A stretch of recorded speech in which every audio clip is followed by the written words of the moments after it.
नमः शिवाय। क्या प्रेम इतना सच्चा हो सकता है कि वह देवताओं की इच्छा के विरुद्ध भी विजयी हो जाए? आज हम सुनेंगे नल और दमयंती की अद्भुत प्रेम कथा, जिसमें भाग्य, संघर्ष और धर्म की सीख छिपी है। चलिए कथा का आरंभ करते हैं। बहुत समय पहले विदर्भ देश की राजकुमारी दमयंती अपनी सुंदरता और गुणों के लिए प्रसिद्ध थी।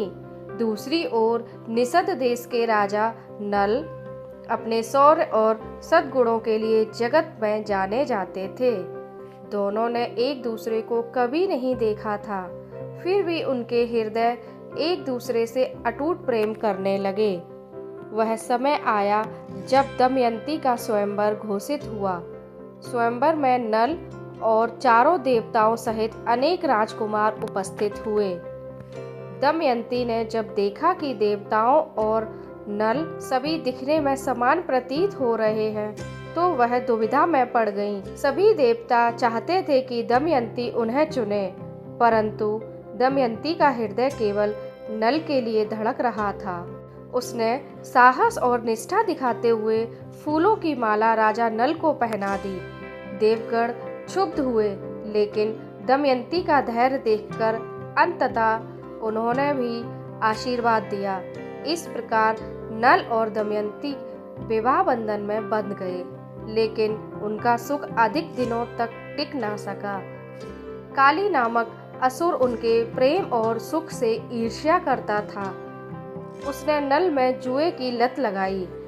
राजा नल ने राज्य, धन, ऐश्वर्य सब कुछ जुए में हार दिया, यहाँ तक कि उन्हें अपनी पत्नी दमयंती और बच्चों को लेकर महल छोड़ना पड़ा। जंगल में कठिनाइयों का जीवन शुरू हुआ। दमयंती ने अपने पति का साथ नहीं छोड़ा। किसी तरह दोनों ने दुख भरे दिन काटे। धीरे धीरे समय बदला। नल ने अपने कर्म और साहस से अपना खोया हुआ सब कुछ वापस पाया। जब अनेक कठिनाइयों के बाद नल और दमयंती पुनः मिले, तो उनका प्रेम और भी प्रगाढ़ हो चुका था। यही वह पल था जिसने सिद्ध कर दिया कि सच्चा प्रेम किसी भी विघ्न से नष्ट नहीं होता। इस कथा से हमें यह शिक्षा मिलती है, सच्चा प्रेम केवल सुख में साथ देना नहीं, बल्कि दुख और संघर्ष में भी अडिग रहना है। और जो संबंध धर्म, विश्वास और धैर्य पर आधारित होते हैं, वे कभी टूटते नहीं। दोस्तों, यह थी नल और दमयंती की प्रेम गाथा, एक ऐसी कहानी जो हमें बताती है कि सच्चा प्रेम हर तूफान से गुजरकर भी अमर रहता है। आपको यह कथा कैसी लगी? कमेंट में अपनी राय जरूर दें। वीडियो को लाइक और शेयर करना ना भूलें और अगले प्रसंग की कथा सुनने के लिए चैनल को सब्सक्राइब अवश्य करें।